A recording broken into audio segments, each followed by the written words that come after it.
3. Hello, everybody. Welcome back to another episode of Wrestling with the Future. Very special episode. I'm here with a dear friend of mine. But before I get to our guest, let me introduce you to my co-host, Dan the Man Sebastiano. How are you, Dan? Great, Angelo. How you doing? I'm doing wonderful. Dan, that's a fine-looking hat you have on. I try. You see, I'll keep the hat collection. Going to be part of the look. Absolutely. It's the third new one this week. Guy's got a new hat for every show. I love it. And joining Dan tonight and joining myself is our resident filmmaker, actor, producer, writer, director, man of many hats, Mr. Marvelous himself, Mike Messier. Glad to be here, Angelo, and we've got a very special guest. I'm looking forward to meeting him through you. We do indeed. He is indeed a very special guest. We want to talk a little bit before we get to the good doctor in the house. We want to talk a little bit about some of the reaction we've gotten to our show from last night. Because we did our Owen Hart tribute last night, and it's I got to say, it's been very widely received and very positive. And so if you guys are getting any feedback, let me know. What are people saying? So far on my end, people are just they're thumbs upping the show. I think shared around the Facebook circles and all the wrestling groups that I'm in. And I think people are just kind of thinking about Owen Hart right now because of the dark side of the ring. And so I think what we provided, it's kind of a starting point or a warm-up for people to watch that dark side and really honor Owen Hart, one of the greatest wrestlers of a lot of our histories as fans. Yeah. And I think it's going to be interesting, the feedback, once people watch the full episode, because we went an hour and 37 minutes by my count. So I think it's going to be interesting, the feedback. But I mean, I think that really speaks for the legacy and the love that people have for Owen Hart. It really does. Dan, how about you, Dan? Are you getting any kind of feedback? Well, like Mike said, the general thumbs up, but also if you look at the reaction so far on social media, that's easily one of our fastest received videos so far, too. Absolutely. Absolutely it is. I'm very pleased with it. And by the way, that episode of Dark Side of the Ring, locally here in New Jersey, airs tonight, I believe at 10 o'clock. I think 10 o'clock. Yeah, on the Vice network. Vice. Vice Land, or is it just Vice, Mike? I think it's just Vice. And Vice? Here's a little trick for those of you that don't have cable TV or don't have Vice, like on YouTube TV, they don't have Vice. You can go to the Vice website and see the show. And you might have to sit through a couple of commercials online, but you can still see all the dark side of the ring on their website. Absolutely. Well, without further ado, I have a very, very special guest. I've known this guy for probably 30 years at least. Yes. And have known of him longer than that. He is a legitimate Wrestling Hall of Famer. His career spans, and it's hard to imagine this, but 45 years in wrestling. How the hell he survived, we're going to find out. He is a man who is a wrestler, manager, owner, promoter, a training school owner, and has worked with some of the biggest names in the business, including Nikolai Volkov, the Iron Sheik, Hulk Hogan, superstar Billy Graham. The list goes on and on. So without further ado, the good doctor himself is in the house, my friend, Doc Diamond. Doc, welcome to the show. Angelo, thank you for having me. Danny, Mike, thank you for having me, gentlemen. You're quite welcome. You know what, Doc? I've known you a long time, but you know there's one thing I never knew about you was how the hell you got started in wrestling. How I got started was, believe it or not, was working security. Because at that time I was promoting bands like Molly Hatchet, Blue Magic, Dennis Edwards and the Temptations, Renalyn, which I did over to McGuire Air Force Base, rented out a hangar over there. Yeah. And through that, I met John Milligan. Oh, sure. Okay. Yeah. And then through John, he did a show up to CYO in Trenton. And that's how I actually, later on, I met Larry Sharpe. Terry Funk was there. Mike Sharpe was there. Trying to think of some other guys, but it really don't matter. But that's when I basically got started back in, be like 78. Yeah. Yeah. You, Doc, And- you mentioned you got started managing rock bands. There was another guy who I'm sure you knew at the time who started out managing rock bands and various entertainment acts. Yes. And made the foray into wrestling is our mutual friend Rob Russin. Yes, sure. Yeah, Rob is his claim to fame for everybody who doesn't know that name, Rob Russin. And by the way, he's going to be on the show, Doc. I'm getting him on the show. Great. He agreed to come on. Rob Russin is the guy who discovered Diamond Dallas Page. Oh, okay. Yeah. That's his claim to fame. Yeah. Page worked for me over to, I had a show at the Skate Zone, the Flyers Skate Zone. Yeah, And absolutely. Yes, he was You on know my what's card. funny, Doc? What's that? It's right around the corner from my house. Really? Yeah. Oh, It okay. really is. Okay. It's Okay. 10 minutes away. Oh, okay. Okay. That's funny. Yeah. And Rob, of course, his other claim to fame, maybe infamy or fame, depending on how you look at it, was he brought the world the first Elvis impersonator. So, Really? yeah, he sure did. The Big L. Okay. The Big L. Larry Seft, the Big L. It's I got to ask him because it sounds familiar. How long ago maybe was this? 1976. Okay. Yeah, Elvis was still alive. We'll have to ask him if he ever worked in Brothers 3. Used to be a lounge in a bar outside of Mount Holly. And I was wondering because a gentleman, I think that was what he went by, and he did the Elvis. Oh, you know, you're talking about the Dragon's Inn. I don't know what it is now. Yeah, it was called the Dragon's Inn. Yeah, Okay. that's the place, Doc. Yeah, Okay. in Mount Holly, the Dragon's Inn. Oh, okay. Yep, Okay. that's the place. Yep, Oh, sure. okay. Was.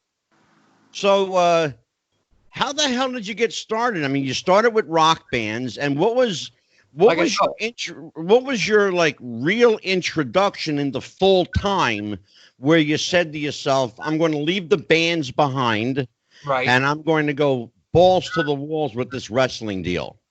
82 when Larry Sharpe talked to me. Walk me And then I through went- that, because you and I both knew Larry. Sure. Love Larry to death. Good guy. Got started out with Buddy Rogers was there. It was Buddy Rogers, Charlie Fulton, As my and buddy. me. Yeah. Irene still gets a hold of me once in a while, Charlie's wife. And then, like I said, it was Buddy Rogers. I miss And him. then, yeah. Always dressed nice. Always. I wish I could have his tan like he did all year long. Oh, man. Yeah, And, I'll tell you what, man. Buddy Rogers, and we were talking about Buddy. I had Bill Apter on the show, Doc, on Thursday. Right. And we talked about Bruno and we talked about Buddy. Right.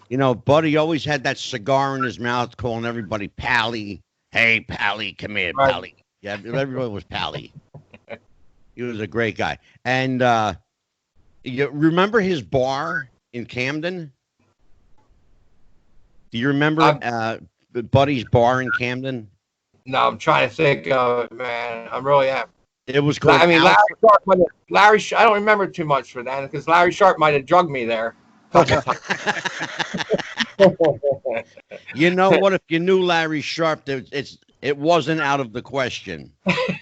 Absolutely, Larry was a character. Well, let's talk about Larry. You and I both knew Larry, and Dennis Carluzzo, and yeah. So talk about Larry Sharpe. Let's talk about Larry a little bit. What I liked about Larry was he told you how it was. Okay, he wasn't like a lot of the schools the way I would want to run it too. is, and like Hillbilly Cousin Luke, which was a dear friend of mine, Gene Pettit. Oh Um, yeah. You always look for a guy that was big, and in wrestling, you didn't get a guy that weighed 150 pounds or 100, Yeah. 180 pounds. You know what I Yeah. mean? Not that I want to discourage them from their dreams or anything like that, because who am I to say to them when I have them come to my school? Who am I to say to them that they can't make it? Yeah. You know? Mhm. Yeah. Well, And you know what, schools aren't- Doc? It's funny that you're going there because my co-host Dan the Man and I, we had this conversation not too long ago about the way wrestlers look, Yeah. and They all remember look the Dan same. we did a whole show on Right. how wrestlers look today and how the lack of training, and the fact that you owned the school is really special interest to Dan, and he's got a lot of questions for you. Sure. So what I'm that- going to do, Doc, is I'm going to turn it over to Dan and let him talk to you a little bit. Okay. Dan, you got it, brother. All right, Doc. I appreciate Hey. the opportunity to talk to you. Thank you, Dan. I appreciate it. It's To- nice to- talking to you. Go ahead, man. To go off of what Angelo was saying, we've talked a lot about the evolution of the modern wrestler, the look of the modern wrestler, and I'm curious, doing some, looking up research in your name prior to the show, you running the wrestling school. Have you noticed an evolution in the look of like the student, and Yeah. maybe you could Yeah. give us some insight on why you're smaller, for modern comparison's sake, someone like a Young Bucks, for example, who are literally just backyard friends who decided to wrestle. Why someone like that decides, like where does the evolution come from? You think you could shed some light on that? Sure. Well, not just that. They all want to do the high fly moves, and they make it look so. I mean, you can't keep doing a high spot after a high spot after a high spot. They don't know how to wrestle anymore. I could watch Abdul the Butcher, which he's worked for me many times, which I had against Manny Fernandez. You watch Abby work, and most of the time he's out of the ring and he's resting. When he gets up in the ring, he's resting. You know what I mean? I mean, that's just the way, you do what you got to do and then get in there. But these guys want to do high spot after high spot. And then if they're young, they want to, 2 weeks out, they're still in the school, they're asking about a belt. When am I going to get a chance for a belt? 2 weeks to a month in the school. Everybody wants a belt. That's crazy. There's no characters anymore. Everybody looks the same. He said it. He said it, Dan. He did. He said it, Dan. Oh my God, I love you, Doc. You're the best. Everybody is. How long have I been saying that, you guys? Mikey, how long A long have I been time. saying? Since You've been day saying one, that a lot. Angelo. Doc, I harp on it every week. Where are the fucking characters? Yes. Where did they go? Yes. I mean, the Iron Sheik, drives me Nikolai nuts. Volkov, King Kong Bundy. I mean, you can go on and on. Johnny Rods, Honky Tonk Man, Tito Santana. They all worked for me or helped me out in some way. And there's just no characters anymore. Not just that. Like I said, they all look the same and dress the same. Right. I mean, you can't tell who's the heel and who's the baby face anymore. Here's really the can't. problem I have, Doc. As much as I think it's a good thing that the WWE has a performance center, right? Right. The problem I have is they're all cookie cutter. Yes. You know what I mean, Doc? Yes. They're all Yes. cookie cutter. Yes. Mikey, expand on that for me. Well, I want to go to his Doc's point about the guys trying to be, cruiserweight champions when they first come in there. I think that maybe that's something to do with the popularity of like the Rey Mysterio Juniors and the Juventud Guerreros on Nitro around that era. 20 years later, we're seeing that a lot of those young kids that maybe in prior generations would be too small to be professional wrestlers. Maybe these smaller kids got inspired by the Rey Mysterio types, and the bigger, tougher guys are inspired by UFC, by Randy Couture and Chuck Liddell and Ken Shamrock, and maybe that's the generational divide or the generational gap in all of this. Right, but what happened to the guys were wearing actual wrestling boots and actually a uniform. With actual tights, and that's the problem. I mean, we're coming in with Old dungarees school. on. Old. Yes. Yeah. Well, Yes. if I may, Sure. to continue, kind of expand on that point too. You talked about all these guys you've booked. There's a big trend today. I mentioned the Young Bucks earlier. They're one. Kenny Omega is another big name. These are people who were not. Speaking of big names, guess who's here? Hold on. All right. Bye. My friend here. Where'd he go? All right, who booked the run in? Is it Mr. Rosson? Oh, yeah, baby. Hold on.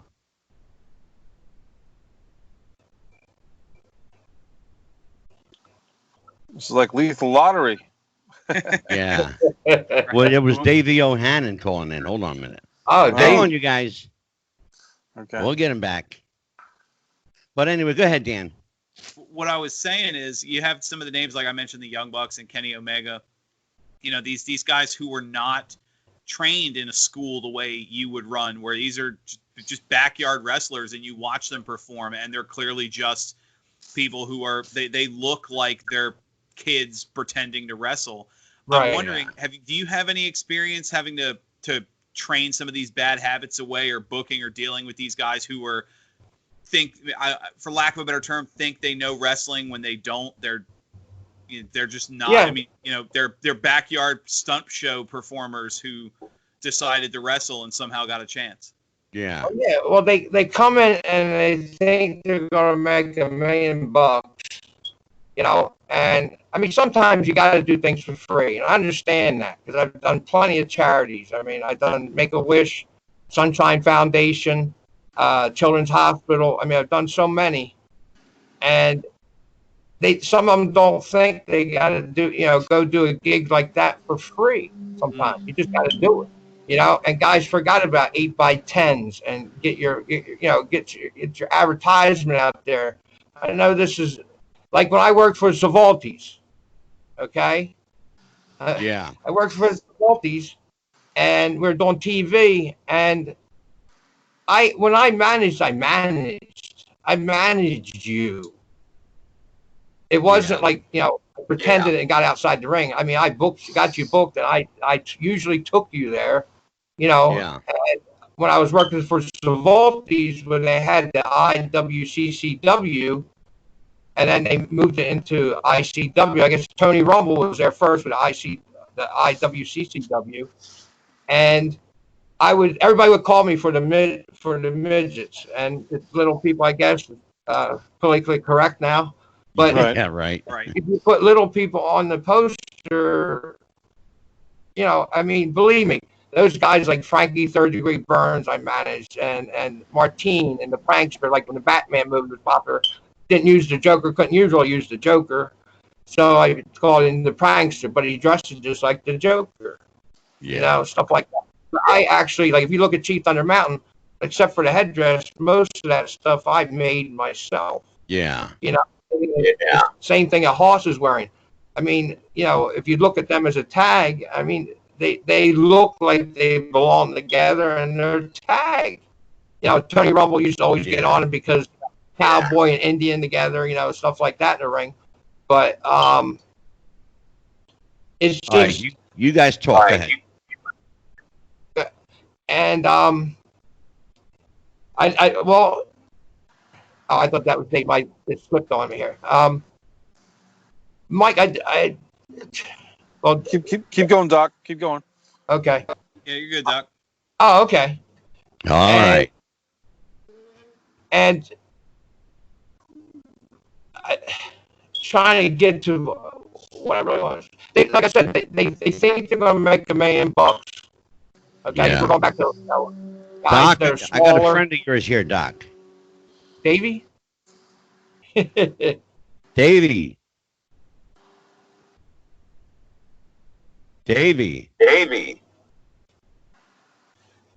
He was just here. This is like Papa Shingo at WrestleMania 8 at the end of the show. He was just here. Get to the ring, Papa Shingo. You got to break up the 3 count. He was just here. Doc, I got to say real quick, as we Yes, have sir. this, I knew Tony Rumble. For those that don't know who Tony Rumble is, he was a Class A gentleman. He Yes. always wore a bandana. He was called the Boston Bad Boy. Yep. I don't was he trained by Kowalski, by Killer Kowalski? Yes, sir. Okay, Yeah. so Tony was kind of the heir apparent to Killer Kowalski in that New England pro wrestling scene up until about I think Tony passed away in 2001 or 2002. I think it was 2002. Yeah, and he was a great guy. So anyone that knew Tony Rumble, he could go on camera. He was actually featured, I think, in the first WCW World War III pay-per-view, that Battle Royal thing. Not because Tony was a huge name on the national wrestling scene, but because Kevin Sullivan really had a fondness for Tony Rumble. And Tony would help get some of the best talent out of New England to the national wrestling scene, whether it was WWF or WCW, ECW. Tony was a conduit for a lot of great things. So as a New Englander at heart here, I do want to pay my respects to Tony Rumble and thank you for being a good friend of his. Sure. We're going to do this old school, Doc. Hold on. Yeah, We're going to do old school. I mean, he was a character. I mean, Hey, that's Davey. what, I got Doc Diamond here. I can't hear him.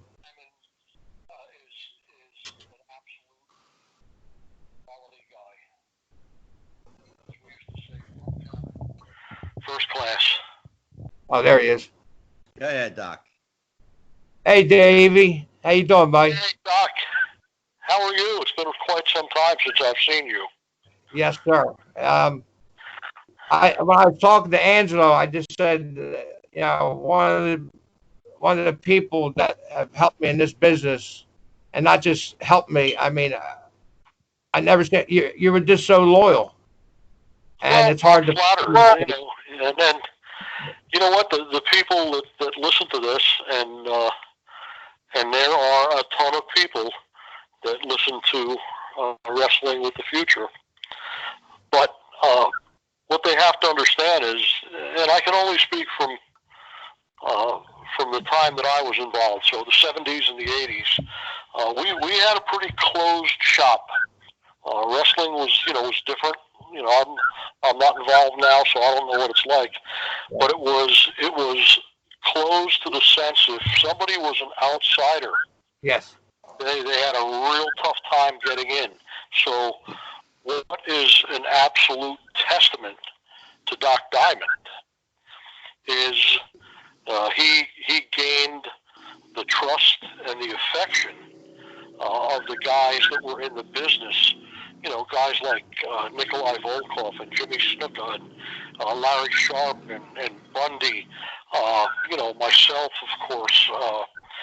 Manny Soto and Dick Worley made an appearance for Doc. Let me tell you something, that was unheard of. You didn't get those guys to go down and go appear for somebody if they weren't completely trusting. And the reason was, like I said, we had such a little closed group there, closed industry. We never made a joke about what we did for a living, so we were really careful about who we let in our house. And Doc Diamond was just a natural to be there. Thank you, Davey. And I'll never forget you, Davey, telling me that, as a matter of fact, I heard in a couple of conversations about guys going around calling people marks. Well, we wouldn't be here if it wasn't for those people. There's no such thing. Yeah, well, no doubt. I just never used the word marked. Right, that's what I mean. That's what I learned from you, that, when you told me that you didn't believe in that, and I followed that too. When you mentioned a couple times to me and mentioned it to people in front of me, you know what I mean? And it's true. I mean, they're your fans. They're the ones paying at the door to see you. I mean, exactly right. I'll tell you what, if it's any consolation, everybody smartened up is in the audience now, and all the marks are in the business. Right. Yeah. You might be right about that. I don't know if that's a good thing or not, Maybe though. it seems that way, but Yeah. I mean, I just happened to.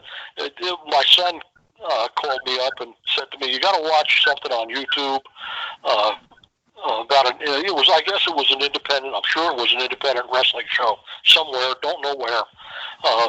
He said, "You got to just take a look at this," and I looked, and there was probably a good 20 or 30 people in this audience, and this guy got up on a ladder outside the ring, and I said to myself, "Well, okay, well, he's watching too much television, this guy," and he went to jump off the ladder, except the ladder moved, and he splattered himself all over the ring apron, which I thought was kind of amusing. And I said to myself, well, yep, he's in the wrong place. He ought to be in one of those seats watching. And you know what? That's the other thing that comes to mind, because I saw the people that Doc Diamond had working for him, and nobody like that. Nobody made a joke of the business. Nobody cheapened it at all. He had a quality operation.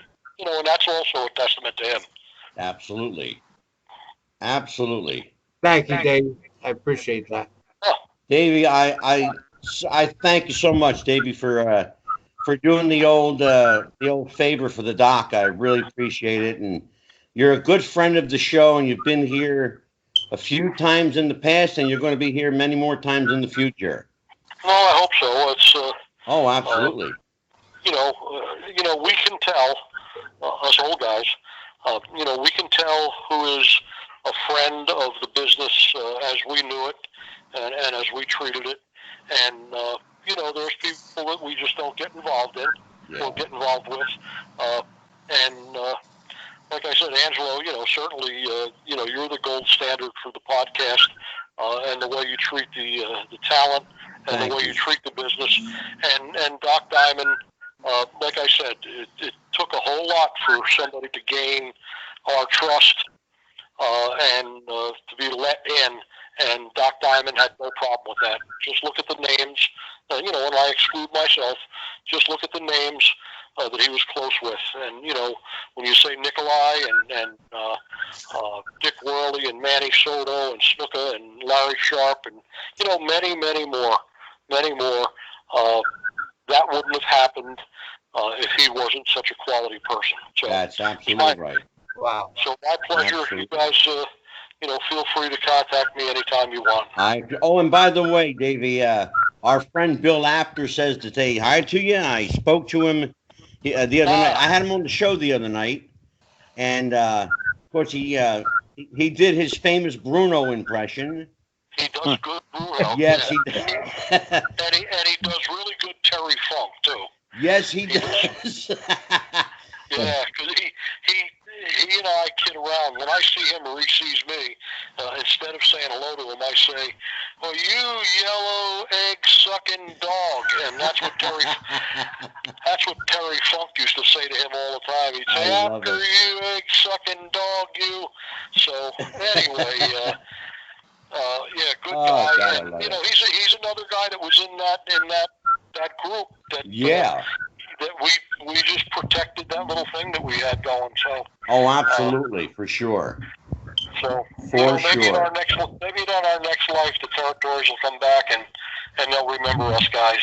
I got news for you, brother. We got a whole show coming up about the territories. Oh, great. Yeah. Great. That was the best time in the business. Well, and that's why I definitely want you for that one, for sure. Mm-hmm. In fact, I'm going to have you and Manny Fernandez on. Oh, how about that? Yeah, Manny was a good hand. Yeah. I never worked with him, and when he was in, I apologize for Doc. Sometimes wrestlers start talking and they talk too much. Okay. My wife always says, "Could you make it the short version or whatever story it's going to be?" No, I have a podcast. We like the long versions. Manny was I think with Turner and WCW, and I had gotten a call from Dylan, who was booking for them, Yeah. and JJ booked me, but I was working WCW, the North Towns up here, Roanoke, Richmond, when they came up to Baltimore. I was doing that. So Manny and I never actually crossed paths. Right. We never crossed paths. But we had a mutual friend, Bruiser Brody, who someday Manny and I'll talk about. Yeah, he was like. I'll tell you what, Davey, we actually were really, really fortunate to have Bruiser's wife on the show, Barbara. Yeah, I heard that. I met her a couple of times, and the one time I apologize, Doc, I'm talking too much here. No, Davey, I love you, man. Go ahead. I met Barbara one time. I don't remember where it was, but she knew who I was because Frank and I were close, and we traveled together down in the Amarillo territory. And when I stayed in Amarillo was when he got booked up here in the WWF for his run with Bruno. And I promise this will be the last little story, then I'll hang up and let you guys talk. Anyway, I finished in Texas, and they brought me back up for a garden show, and it happened to be Brody's first garden show. And he was just a nervous wreck. He's working with Bruno in the garden. Doesn't get any better than that. And he said to me, can you take a look for me? Tell me what this looks like out here. What's it going to be? Because he had known I'd worked in the garden several times. So I looked out. The garden was always filled. It was a good arena to work in. And I went back. I said, Frank, I don't know what to tell you, man. It's 10 minutes before showtime, and there's not even a half a house here. And he looked like he was going to faint. I mean, of course, it was filled. Yeah. It was filled, but he was nervous about drawing a house, so I figured I'd help him out a little bit and tell him that it was half a house, that he didn't draw flies. You lied, Davey O'Hannon. You lied. He actually went into the bathroom and threw up. Oh, my God. So that was great. Mission accomplished. That was great. And after... I love this story. I love them. Yeah, I left, and I saw him. We used to stay in the Edison Hotel on 47th Street, and there was a bar across the street called the Savoy. Yeah. And here he comes, and he looked down the bar and saw me sitting there, and he said, "You son of a bitch!" And here he came. I had to duck out the back. And get out of there. He was gonna whack me. He said, "You got me good." He said, "You got me good." Oh, that's beautiful. But his wife remembers him telling that story. So, she's actually coming back on, Davey. We're doing a special tribute to wrestling wives. We're going to have Wahoo McDaniel's wife, Karen. Oh, boy. Wow. Yeah. She's coming back. I got Barb Goodish coming back, and I've got a really super surprise that I'm not allowed to talk about yet. But let's put it this one. It's a dream come true. Gotcha. There's a little hint there. I got you. Davey, thank you so much for joining us, brother. Well, listen, this was an honor for me to be on Doc Diamond's show like this, and like I said, I'll shut up, but I can't say enough good about Doc Diamond. I really appreciate that he's my friend and always will be. Okay, guys, take care, Doc. I love you and look forward to seeing you. Love you, Davey. Thank you so much, man. Thank you for the friendship, man. Take care. Davey, thank you, brother. No problem. Thank you so much. I'll touch base with you tomorrow, bro. Davey O'Hannon. Yeah. Now, for those of you watching this on video, we had to do this old school. Yeah. That's okay. This is what happens when technology fails you, Doc. This is what you got to do. You got to pick up the microphone and pick up your telephone and put them together.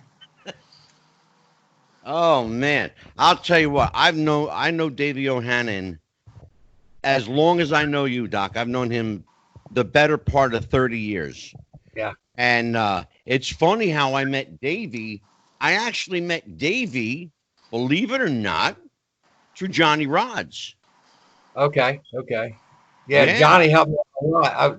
I didn't have time to answer, but I wanted to ask him how Johnny Rods was doing. If anybody heard anything or anything like that. I can tell you what I have heard. I know he's been ill. Right. That's I know they're keeping, for lack of a better word, they're keeping kayfabe on it. right.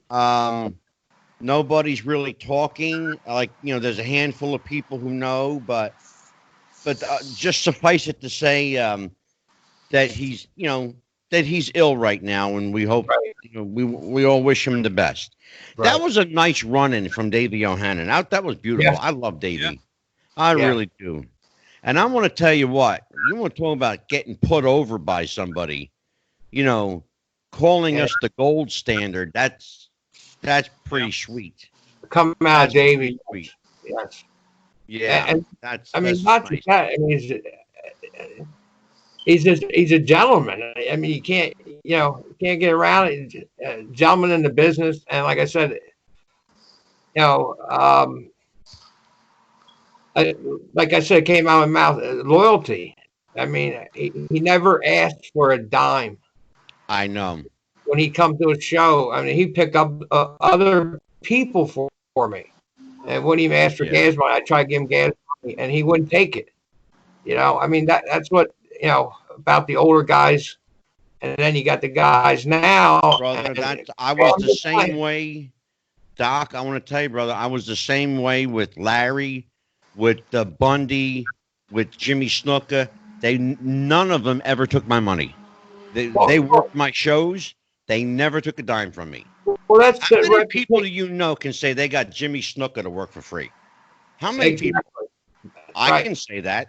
Right. I You can can say that. say that. Exactly. Yeah, I know you can. Yeah. I know you can. Nikolai too. Nikolai would come up for free for me, and I said, at Yeah. least take some gas money, Nick. No, no, no.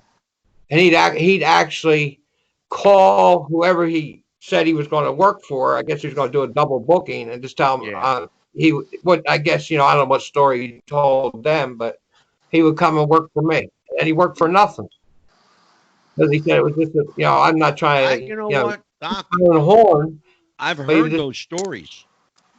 he I've would come heard up. those stories where he would cancel a paid booking and come work for you. Yep, yep, just to That work. that should speak volumes. I want people watching this and listening to this on our various podcast platforms. I want you to hear what Doc is saying. All right, and well, not just that. What they do also, Danny and Mike, is that they overprice themselves. The wrestlers Exactly, of Doc. Exactly. You mean the wrestlers book themselves out or price themselves out of jobs? Exactly. Yeah, that's what Doc is saying. Lou Yeah. Albano, okay, Captain Lou Albano on one show. Captain Lou Albano, the Bushwhackers, Honky Tonk Man, Tito Santana, Bam Bam Bigelow. This is all one card. This is a WWF card at that time. You know what I mean? Yeah. And today you're lucky if you can afford one. Yeah, I know. Right. Superstar. Exactly. I mean, because they want to outprice themselves, especially Yeah. the younger guys. Right. They think they can get this or that, and I'm not going to put out prices, but where I've had guys, like I said, like Tom Brandy's a good friend. And Tom would come. Oh, I love Tommy. I mean, For Tom those would, of you watching, Tom Brandy is the WWF's Salvatore Sincere, and he's also the Patriot. yes. he was also Johnny Gunn in WCW, I believe, around Yes, 92. sure was. Yeah, Tommy's a good friend of me and Doc. Yes. Yeah, Very. in fact, he did that show for me. Again, another guy that never asked me for a dime. Did a show in Atlantic City, a free show he did for me, for the 9/11 fund. Okay. Yeah, we did That was at the actually Saints the, Casino, Doc. Okay. Okay. Yeah. being Mike, the you got a youngest. question for Doc. The good doctor is all yours, Mike. I do. Doc, I wanted to ask you, without me putting forth my own 2 cents too much, is when you train wrestlers and when you have trained wrestlers, do you ever talk about things like wrestling etiquette or ethics? And I guess what I'm getting at is there's been a trend on the independent scene as well that's kind of seeping into AEW, especially, and WWE to a lesser extent, of some of the wrestlers really just kind of blatantly doing silly stuff. Not Lord Alfred Hayes on TNT silly, but a wrestler will chew his gum, spit the gum at the opponent. The gum will fall to the ground, and the opponent will pick it up and put it in his mouth. And I've Right. seen that happen in independent shows. And then you have the Joey Ryans of the world that do really ridiculous crotch gimmicks, and you have 30 super kicks a match with the aforementioned Young Bucks. And these are things that, as a fan, I actually find offensive. And I'm Yeah. wondering if guys like yourself within the business who can help mold the future of these young wrestlers, is that something that's addressed or not? And if you do address it, how do you bring it up with the young talent? Well, it's the first thing I do is like I said, what you're talking about, it's called respect, and there's no respect in this business Exactly, anymore. Doc. Respect is gone. It really is. And then when guys also ask, I got students, you get a lot of the students ask you about drugs and alcohol and this, that. I would tell them, I said, listen, I judge no one because WWE, WCW, whatever, NWA, whatever, the smallest federation, I don't care if there's one person in the audience. But when you're working for that federation or whatever, those guys will do whatever they got to do to get in the ring because there's always somebody stepping behind them that's either just as good as they are, just as good as they are, or better than them. Doc, And I got a question for you, Doc. Following up on what Mikey was saying, when you train a guy, and you and I both know how Larry used to train. Yes. When you train a guy, what's the first thing when he walks in the door and he pops down his money and says, Doc, I want you to train me? What's the first thing you do?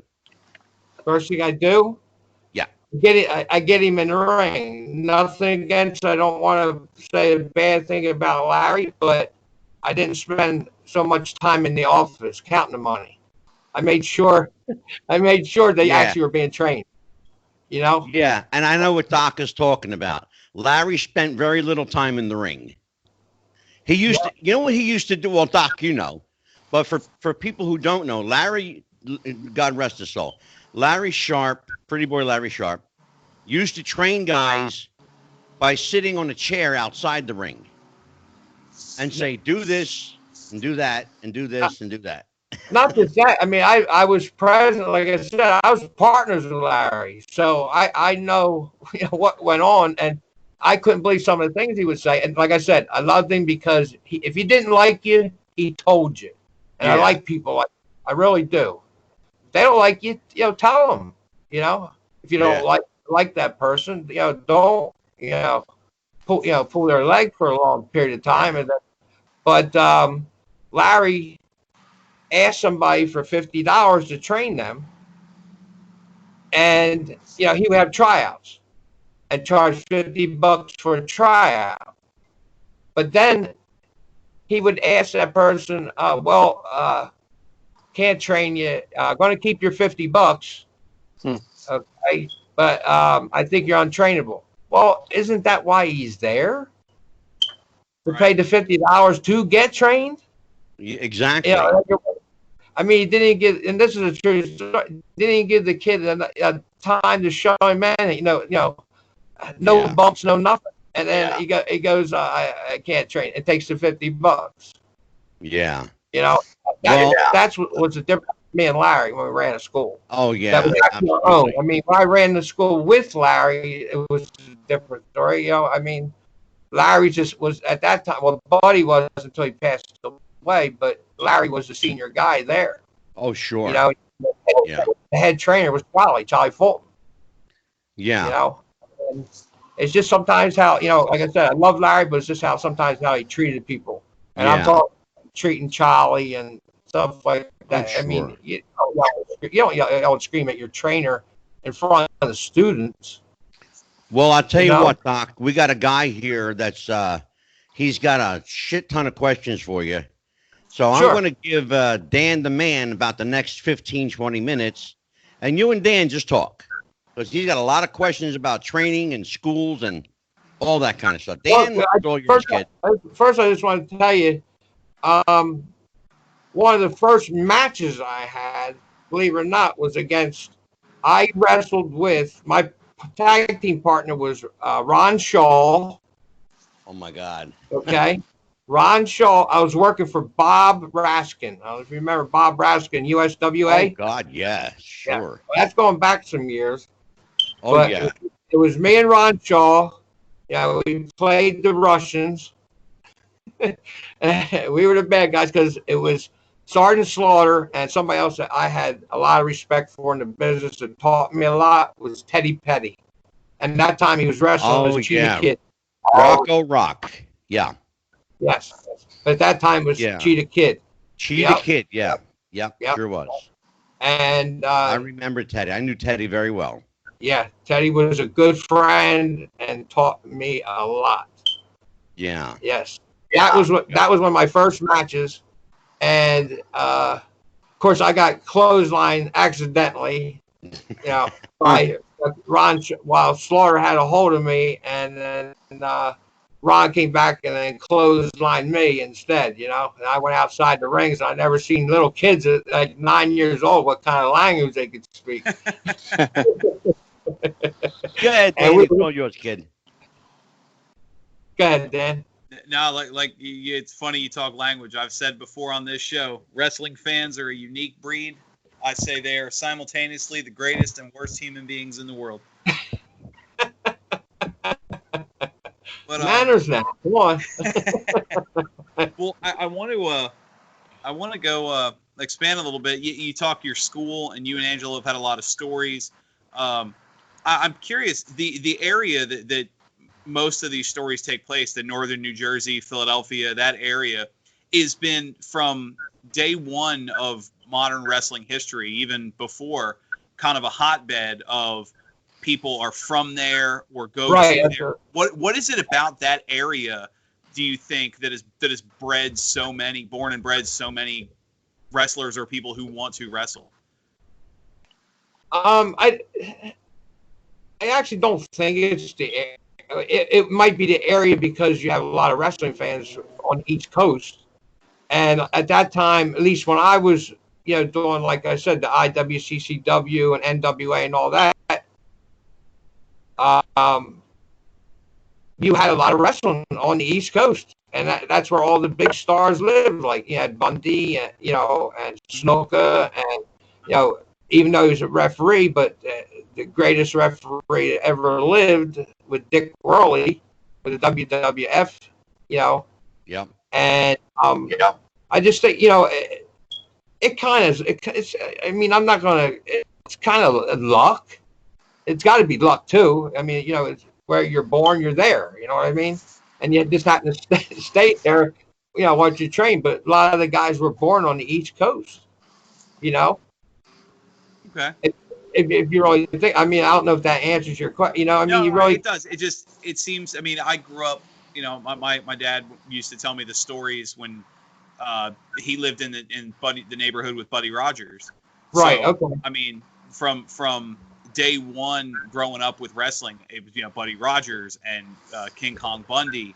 And I mean, every big name that came through there was either from somewhere within 10 miles. It seemed like everybody I knew growing up was within 10 miles of Camden or 10 miles of Philadelphia. And I mean, not to say that wrestlers aren't from other areas. It just seemed like a real hotbed compared to even other places like, say, Houston or Baltimore, where there seem to be some wrestlers that frequent. Dan, can I interject something for a minute? Yeah, go ahead. And not to put words in Doc's mouth, and then I'll turn it back over to you. But in answering that question, I think Doc was onto it. But I think the other thing too, and I can speak from both sides of the coin, because I was a fan before I got into business. And I think the fact that, and I think, Doc, you'll agree with this, I think the fact that we were exposed to some of the greatest wrestling talent in the world, we had superstar Billy Graham, Pedro, Bruno, Buddy Rogers, Bruiser Brody, Johnny Rods, Davey Yohannan, J.J. Dillon. I mean, we had, you know, some of the best of the best here that lived here. I mean, I live in which they call this Wrestlers Row, okay? Right. I had our friend Gino Moore, a promoter, rest his soul, lived 2 blocks away. Kathy Fitzpatrick across the street. King Kong Bundy lived 10 minutes away. Jimmy Snuka lived 15 minutes away. Buddy Rogers lived 20 minutes away. I mean, you're talking about within... Larry Sharpe. Yeah, Larry Sharpe, another one. Yeah, they all lived within less than a 20-minute drive of where I'm sitting right now. Right. Yeah. Which is, if you think about it, is like beyond remarkable that all of these people lived within like driving distance within a couple of minutes. And what you can add to that is there was a lot of, you know, I mean, even though they were small, but then some were big, you had a lot of promotions on the East Coast, and somebody actually could make a living doing wrestling. You know, well, we had NWA Jersey, we had Jersey All Pro, we had National Wrestling Superstars.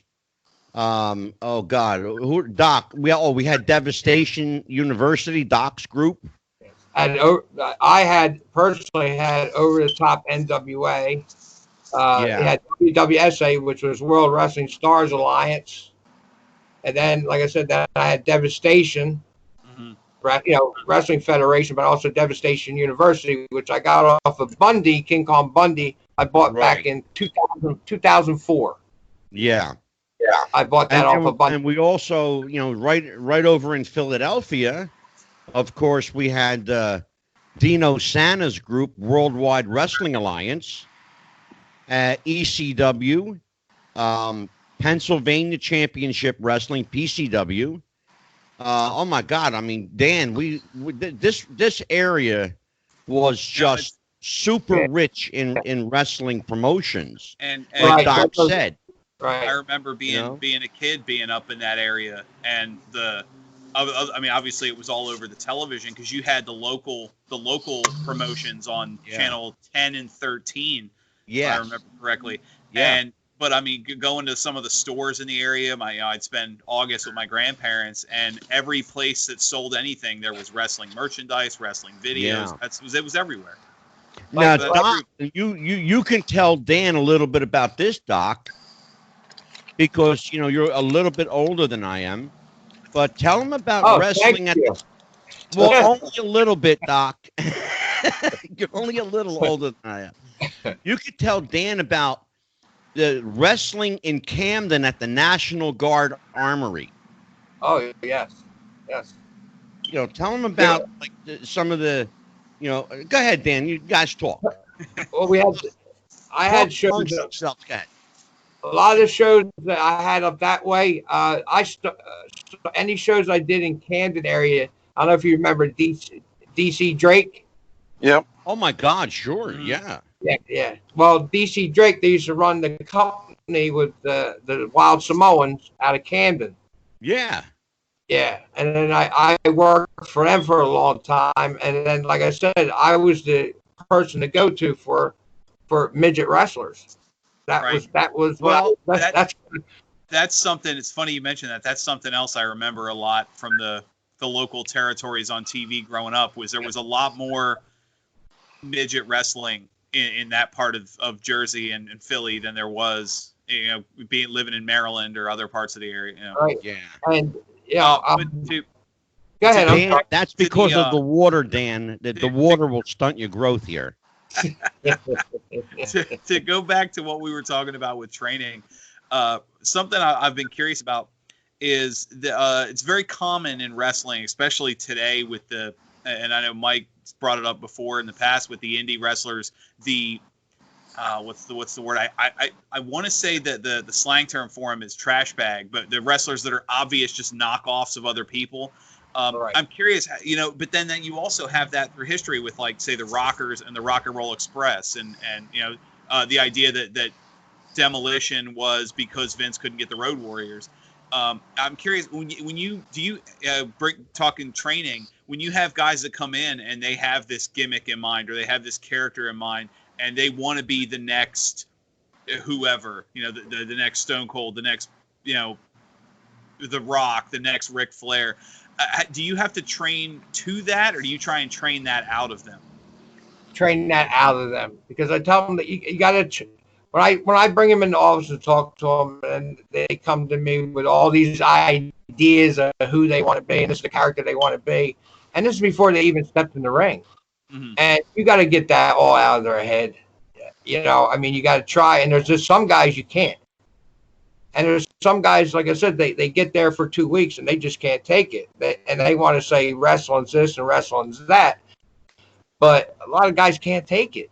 They go through the training for 2 weeks, and I run them through just the bumps and running the ropes, and they want to quit because, they think it's this or that. And, I don't want to say fake, but you know what I mean. They this or that. And then, but then they start taking bumps and then running the ropes. And then like a day later, I see them, or 2 days later, they have a big bruise or rash underneath their arm for running the ropes. Exactly. or damn, doc, my back hurts. Bump. Like that. Yeah. Well, you know what, Doc? Doc, to your point, a lot of people, they these young, especially the younger crew, I call them kids, but yeah, they're kids.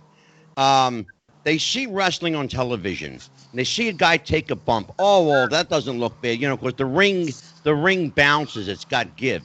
Let me tell you something. Let me tell you something. If you take a bump in a training ring, you're going to know you took a bump because your back is going to be sore for a month. Yep. Some of the biggest, toughest guys, and Doc will tell you, some of the biggest, toughest guys walked through the Monster Factory. Yeah. They took 1 or 2 bumps and went, oh, my God. Especially when, you or Larry said, hit me with a flat back bump. Yep. Okay? You've ever taken a flat back bump? I have. It fucking hurts, okay? It hurts.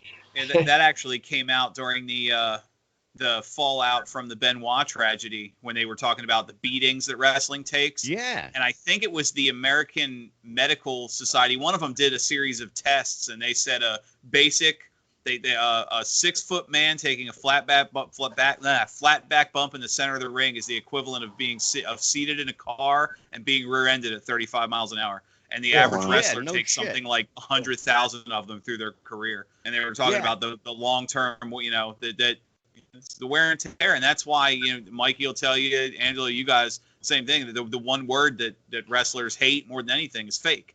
It might be scripted, but, you watch. We prefer the term work. Right. But I'm saying is some of these, work. Moments. See, here's the thing. I want to, because you brought up something important, and I want to address this, Dan, and then I'll give it back to you. There are 2 F words that we try to stay away from. One of them I use pretty freely on the show. The other one is fake. Mm-hmm. Okay? Here's the thing. Is it fake? No. Is it predetermined? Yeah. Right. But there's a difference between being predetermined and fake. How you get from A to Z is up to you. There ain't nothing fake about taking a bump. There ain't nothing fake about getting thrown over the top rope and landing on a concrete floor. Yeah. There's nothing fake about getting your head slammed into a turnbuckle with no give, by the way. Despite how it looks, they got no give. And Doc will tell you, because he's taken plenty of them. So That's why I'm suffering now. Well, and there's some truth to that, Doc, because look at the guys, our age, and look at the guys our age and older. But not just Yeah. that. Look at the guys that are dying young. Yeah. Yeah. Well, it's like I said the other day. If these guys want to do high spot after high spot, okay. Will you live to be 30? Will you be able to walk when you're 35? Will you remember your name when you're 40? Chances are no on all the above. Exactly. Okay? But you got guys from our era that are still around because they knew how to work. Right. That's the deal. It's a work, folks. Is it fake? No. Is it a work? Yeah. But these guys know how to work. Go ahead, Dan. I'll shut up. No, I was saying it, and Doc, you can probably vouch for this too. The history side, having spent years studying the history of wrestling, the original wrestlers were exactly that. They were wrestlers, and they were the best wrestlers. And they realized, two of them talking one day, hey, if we worked together, there's your word, Angelo. If we worked together, neither of us, we could minimize our injuries and make a lot of money. And one thing led to another. I mean, that's why you had your Vern Gagnes and your Brunos and your Nick Bockwinkel's, who were phenomenal technical wrestlers. And I mean, Vern Gagne, lived to be in his 90s, and he was winning. Yeah, he was still packing the crowds in his 50s, and you got some of these guys today taking, super flips, backflips through a stack of light bulbs a couple times a week, are 28 years old and can't work anymore. So to go back to your point, is that another thing that I don't want to say maybe beat out of people, for lack of a better term, when you get these guys in who you said they have the ideas like, oh, I want to have this, I want to be jumping off ladders, and my finishing move is going to be some big top rope spot, and it's like, do you have to train that out of a lot of people too? Do you see? Yeah, I mean, like I said, yeah, because I've been around a lot, like Papa Shanga. He started at the Monster Factory. He put his boots on for the first time. Both pit bulls, Anthony and Gary, both of them were the pit bulls. First time they put their boots on. King Kong Bundy, the first time he put his boots on. Guys like that. And Doc remembers when Bundy had hair. Yes. Black hair, matter of fact. Black hair, yeah, he did too. Larry Sharpe had black hair. Yeah, I know. Yeah. Yeah. If you remember, I used to hang around. Well, I helped him out. Augie, when Augie ran the rings for the WWF. Yep. Yeah, absolutely. With Grow and Monsoon, and we also used to park the truck, the WWF truck, up there in Willingboro. Yeah, absolutely. My wife is actually real good friends with Monsoon's daughter. Okay, yeah. Well, yeah. She used to come in all the time. I used to bounce at the old Concord on 38 outside of Mount Holly. Now, yeah, absolutely. Oh, my God. There's a name I haven't heard in a long time. Yeah. Wow. Let me yeah, ask, and my wife grew up with the D'Lo Brown, too, by the way. Oh, nice. Okay. Just as a sidebar. Mike Messier. Yes. I'm going to turn it over to you now for the next 15 minutes or so. Go for it. Okay. Doc, you talk about young King Kong Bundy, and I remember that he actually did preliminary matches. He was kind of an undercard guy, very early in the WWF and early in Bundy's career. I'm talking like 1981, 1980. And I guess as a trainer, as a coach for wrestlers, Doc, do you see wrestlers coming into your life to get trained by you, and you can say, hey, you know what? That wrestler has star quality, but this other wrestler, maybe he's not going to be, or she's going to be a main event player or a main event star, but maybe they'll be a good, enhancement talent or a good undercard talent. Or maybe you see a wrestler and they don't have the physical ability, but they have the mic skills, the mouthing off skills, and you can reassign them as a manager or even a commentator. Is that part of your coaching or training to be very honest with the students and say, you're a main event player, but you're not. You're a preliminary guy, or you're a mid-card guy, or you're a manager. Does that ever come up? Yes, a lot. A lot of guys that can't make it as a wrestler, they'll become a manager, or try to, And as far as Bundy goes, I mean, guys like that just stand out. Just how big they are. I mean, I took Paul Wight over to ECW, and at that time he was wrestling as before. It was Larry, Sharpe, and me. We went over and took him, and at that time he was wrestling under like a lumberjack kind of gimmick. Right. This was the ECW. ECW originally, they turned him down, and I couldn't believe it. I said, "They're going, a guy that big, you got to be able to do something with him." I mean, he only has to know like 5 or 6 moves, if that, in the ring. As big as he was. Same thing with Bundy. I remember that. And Paul Wight, by the way, is the Big Show. Yes. And a lot of people don't know that he went through the Monster Factory, and a lot of people don't know that a lot of people turned him down. Yes. And Doc, is there a such thing as being too big that you don't know what to do with a guy? Yeah, because you get too big, then you're clumsy. You can't do anything. And everything you do try to do, I mean, if you don't, like you said, you don't like to use the word fake, but when you can't even get your leg up or, whatever the situation is, whatever you're doing. Yeah. I mean, it looks Doc, nice. It looks nice coming to the ring, but what do you do once you get in there? Right. Yeah. Well, let me ask you a question, Doc, and then I'll give it back to Mikey. When Bundy walked in, and I knew Chris for a long time. When Bundy walked in, he obviously stood out because of his size. Yes. Were you surprised when you saw him move? Yes. That was just, the same thing with like Chief Thunder Mountain and Gary LaJambre, which I managed and got into the business. Gary LaJambre. Terry Funk, when I first met Terry Funk, was up to CYO. And he actually, I really didn't know him. I just knew of him. I met him a couple times.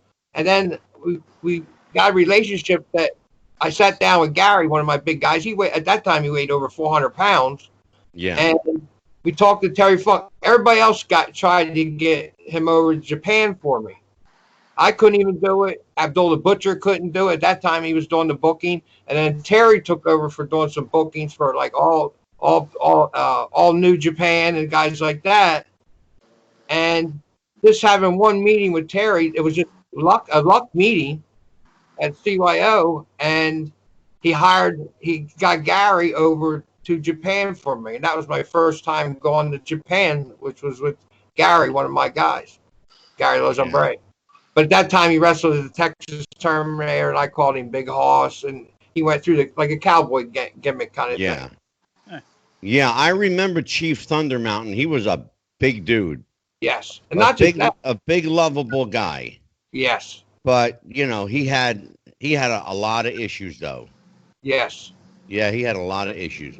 Well, Chief, if you get a chance to look him up on Google, just Google Chief Thunder Mountain. He was a big, 6'3", 450-pound Italian guy doing the Indian gimmick. He did have Blackfoot Indian in, believe it or not.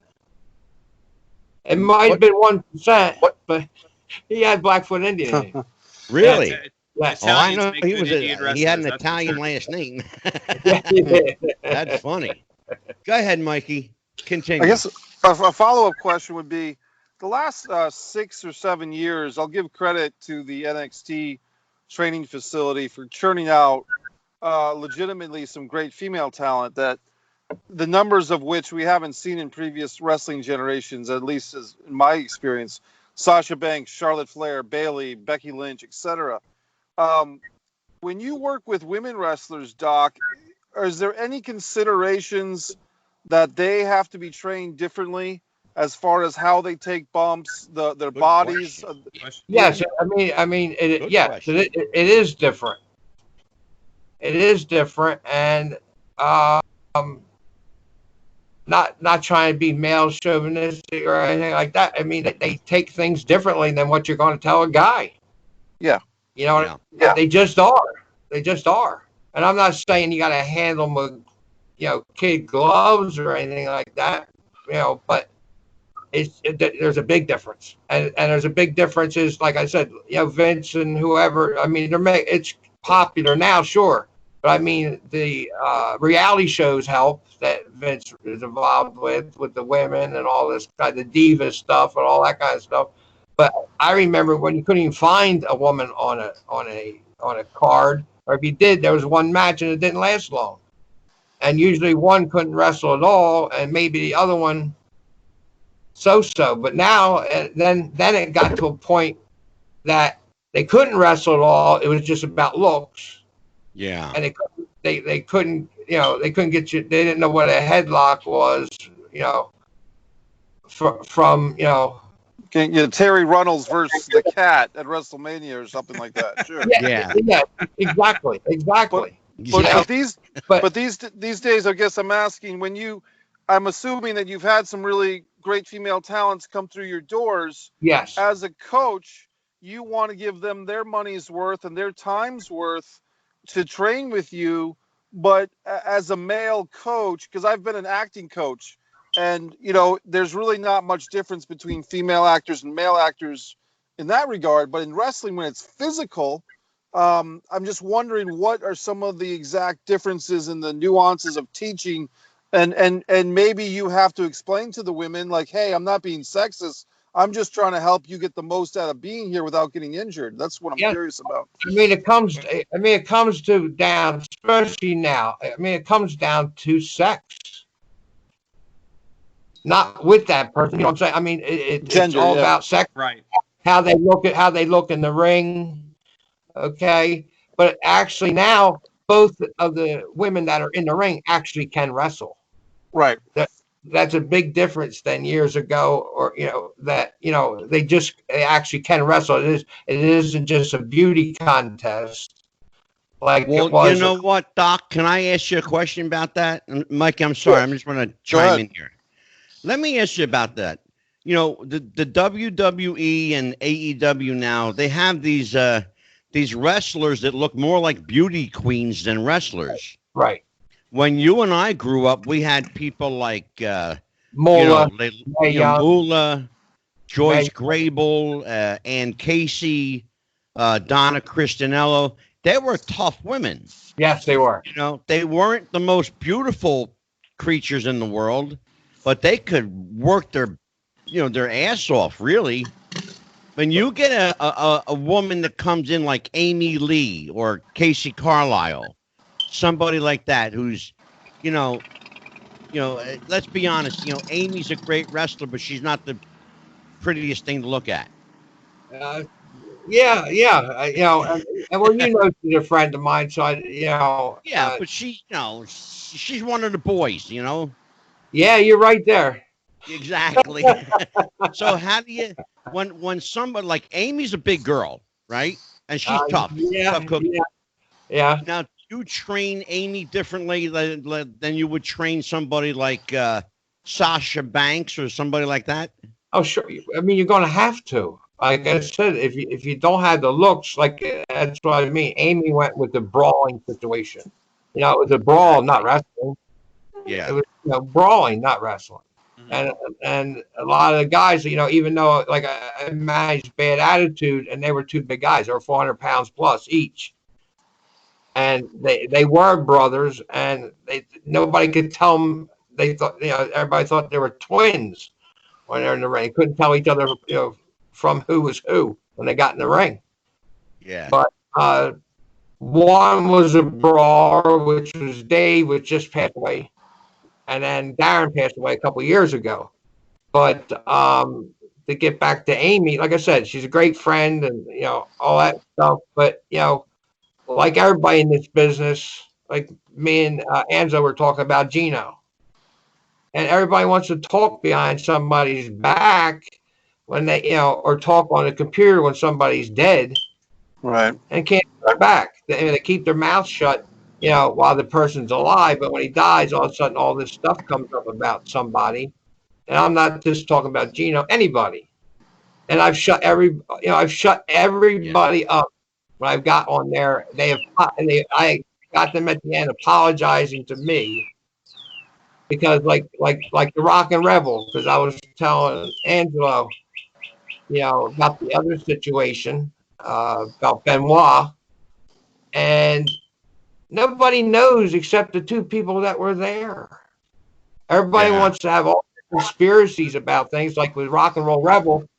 I started him in the business, just like Johnny Casimir and Trent Acid and guys like that. I started them in the business. They started in the business when they were 16 years old. I had their fathers sign for them to wrestle, for me to train them, Yeah. But I'm the only one that would give him a chance.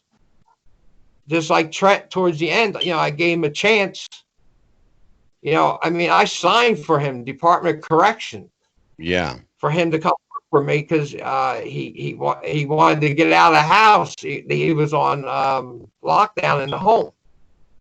What do you call it? House arrest. House arrest. House arrest. Correct.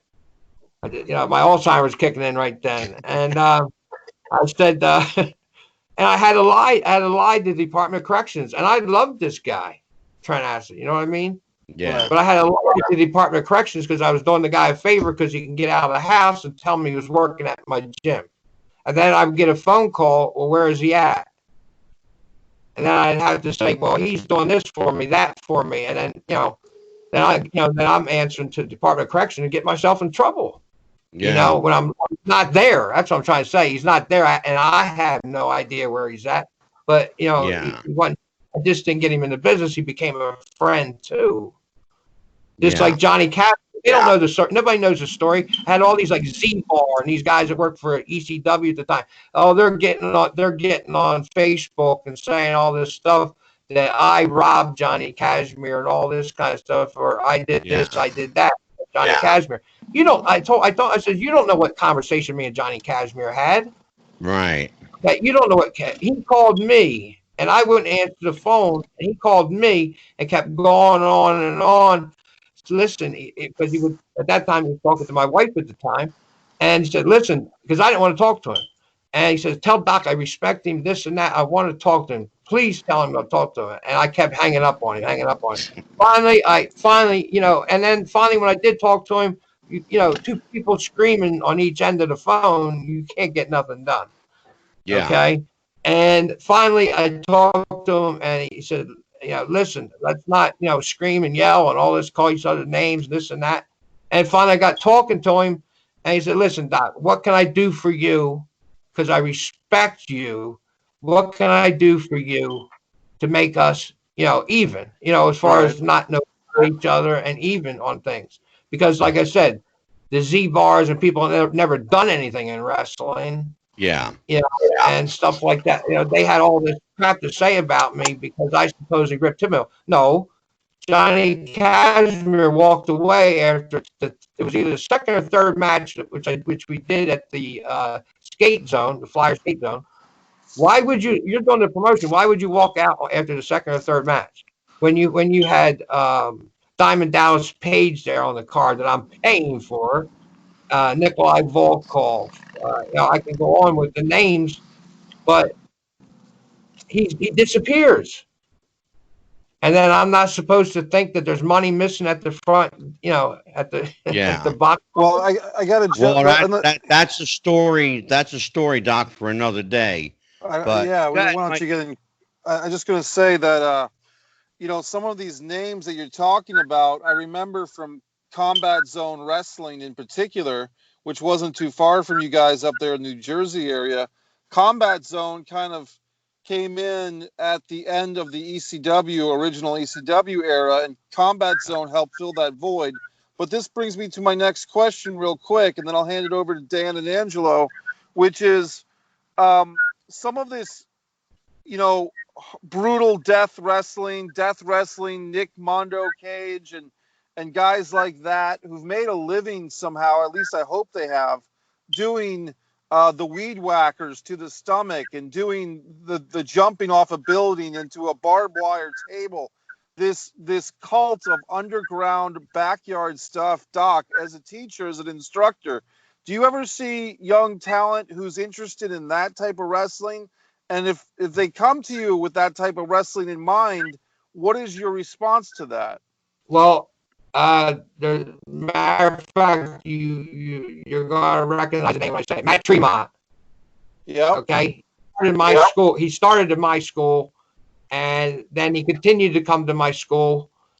And that's the first thing I had to tell him, because that's all he would call me up on the phone. He said, Doc, I got this idea. Or when I'd be at the school, he wanted to do the hardcore stuff. And I said, kid, you don't have to do the hardcore stuff. Matt can wrestle.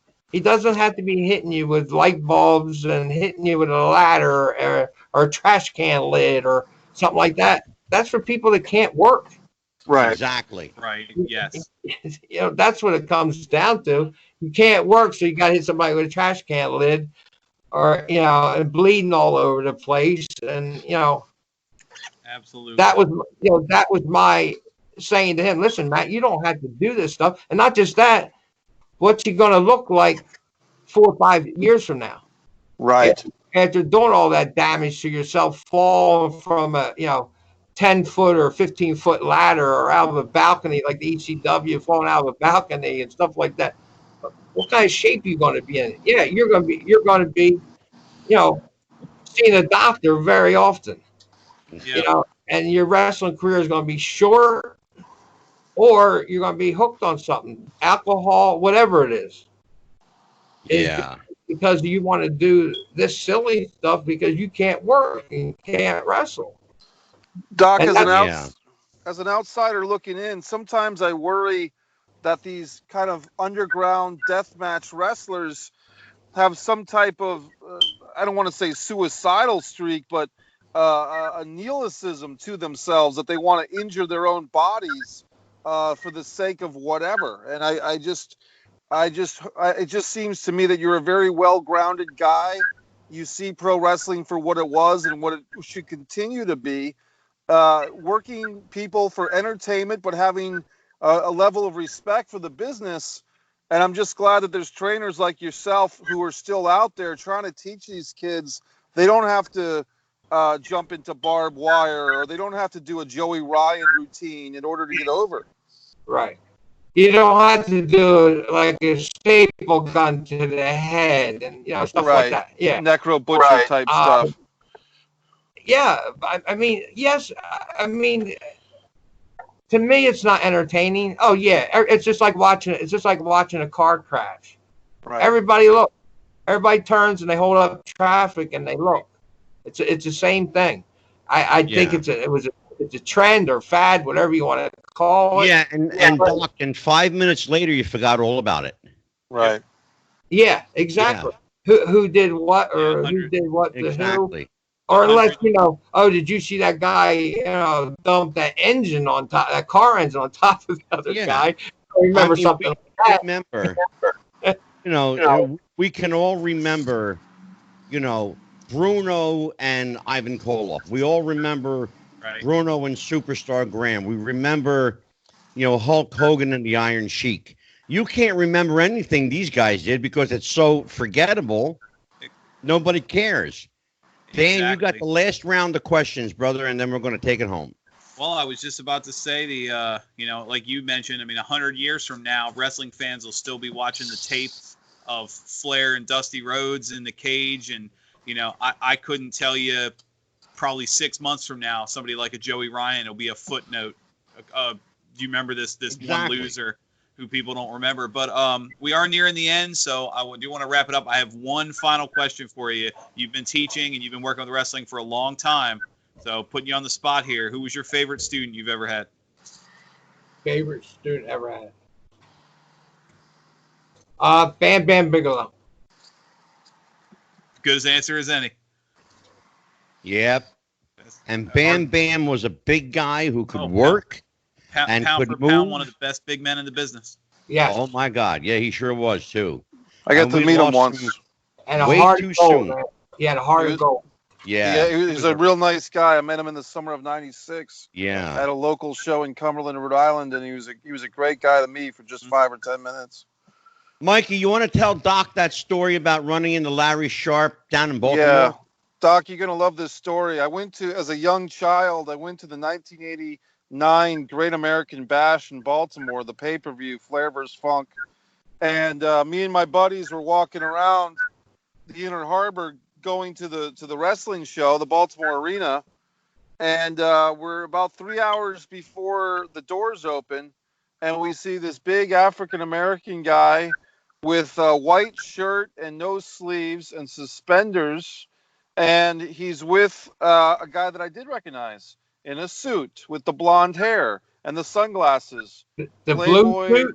Larry Sharpe. I thought it was brown in my memory, but I checked the picture. Okay. But it was a sport coat, and it was Larry Sharpe. And this is July 23rd, 1989, to be exact, because it's the day of the pay-per-view. And I recognize Larry Sharpe because of his pictures with Bam Bam Bigalow in Pro Wrestling Illustrated, the aftermags. And I go up to these guys, and I said, "You're Larry Sharpe, the trainer." And he said, "Yes, I am." And I pointed to the guy with him, who was Charles Wright, and he wasn't Papa Shango yet. And I said, "Is this guy going to wrestle tonight?" And Larry said, "We hope so." I asked him if I could take a picture.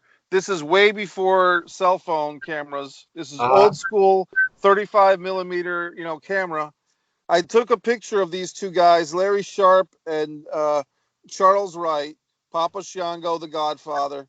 And I took the picture. I kept it all those years. And then in 2013, I went to a wrestling convention, Joe Bruin's Pro Wrestling Hall of Fame. Joe is actually in the picture with Paul Orndorff on the beginning of this show, Wrestling of the Future. And I went up to Charles Wright with a photo replication of this picture with him and Larry Sharpe. And I said, "I took this of you back in 1989, and this is 2013. And I gave the Godfather, Papa Shango, Charles Wright, the Soul Taker, a picture of himself with his trainer from all those years back, and he really appreciated it." So that was just one of those things where wrestling fans never forget. And it was just a classy thing of Larry Sharpe and Charles to take the picture, and I was happy to bring Charles that photograph so many years later. Yeah, that's funny you said that because you took the words right. Because when you said the Soul Taker, that was his first name you had out of the Monster Factory. Yeah. I know. Yeah. I remember when he was there, Doc. Larry used to take the boys to my father's bar in Camden. They used to, after all the matches, they used to come, because Larry was a good friend of the family, knew me and my father. And, of course, we all knew Dennis. Everybody knew Dennis because he was always coming in for a free meal, And Larry introduced him as Bear the Soul Taker. Remember? Yes. Yeah, and that was the first introduction that I had to Charles Wright, the Godfather. Many nights I was with Larry and came out of that bar not remembering how I got home. Yeah. So I know. Oh, brother, let me tell you, we used to have a lot of fun. We had the right kind of fun though. Yeah, well, I've gotten drunk with the best in the business. Junkyard Dog and Bob Orton. Yes. And both of the Samoans, Alpha and Sika, and Samu and Fatu, and Stan Hansen and Kamala. I'm gonna tell you something. I drank with all of them. Nice. I drank with all of them, and they could drink, brother. Let me tell you something. They could and eat and drink, and they were great guys, and they all of them were fun to be with, and they all had hearts of gold. Yes, it did. Speaking of hearts of gold, you have been incredibly generous with your time tonight, Doc. I got to have you back for part 2. Yes, but the honor's mine. Believe me, Angelo, Mike, and Dan. I appreciate it. I appreciate it. We've done an hour and a half tonight, and I'm going to tell you what, it just blew by. It really did. Sure did. So, Dan, We're going to wrap it out. Doc, before we go, we always like to tell people where they can get a hold of you. So can people reach you on Facebook? Yes, they can. Facebook, you can punch in Doc Diamond, and my real name comes up, of course. But there's like 30 years. There's some guys that have known me for 30 years thought my real name was Doc Diamond. Yeah. I never used my real name. Only people that were real close to me knew my real name. Yeah. But Facebook. Yep. Just Facebook. Just search Doc Diamond, and he will come up. Yes, it'll be under my real name, but you'll see me there. And of course, in my beautiful blonde hair. And then, the pictures I have behind me. Yes. Dan, what do we got, Dan? Well, Mike, you want to everybody our plug, our merch, all that stuff. I'm gonna say, Mike, you want to do your plugs first, and we'll wrap up with the program. Sure. Well, people should be checking out. If they're listening to this, make sure you go to Facebook, if you're on Facebook, and request to get into the Wrestling with the Future private Facebook group. There's also a public page, but we want to request everyone join our private group. Go to YouTube, help us out, because we've got a lot of good content there on the Wrestling with the Future podcast YouTube page. And what you can do is you can get in there, you can sign up, you can subscribe, and hit the alarm button so you get notified when new content comes out. Yep. So that's a great way to be in touch with us. As far as myself, I'm doing life lessons with Mikey Messier on the Wrestling with the Future podcast channel, MikeMessier.com. I'm working on screenplays and having a good time. And Dan, as for us, we're Wrestling with the Future is on Facebook, YouTube, Twitter at Wrestling Future, no G, Wrestling Future. Don't forget to like, share, and subscribe, and buy the T-shirt. I gotta get you one, Doc. I'm gonna have to send you one out. Yeah, thank you, man. You Appreciate it. I'll send you one of mine. Oh, absolutely. Yes. Absolutely. Well, for Dan the Man Sebastiano. And you can reach Dan at @theman_WWTF on Twitter, and hit him up on Facebook. It's Dan Sebastiano. If you type in Dan the Man, you may get somebody else. Just put in Dan Sebastiano. So, just look for the hat. Just look for the hat. He's real easy to find. The sideburns and the hat. Right. And, of course, MikeMessier.com for all your wants, needs, and Messier desires. Yeah. MikeMessier.com. Yeah. Doc Diamond is at Doc Diamond on Facebook. And you can find me on Facebook.com/Wrestling with the Future. You can sign up for our psychic page. That's Psychic Angelo on Facebook. Easy enough to find. And if you want to hit me up as a friend, it's Angelo DeCipio on Facebook. So, for Doc Diamond, for Dan the Man, and Mike Messier, I am Psychic Medium Angelo. Happy wrestling, everybody. We'll see you next time. Bye-bye. Thank you, gentlemen.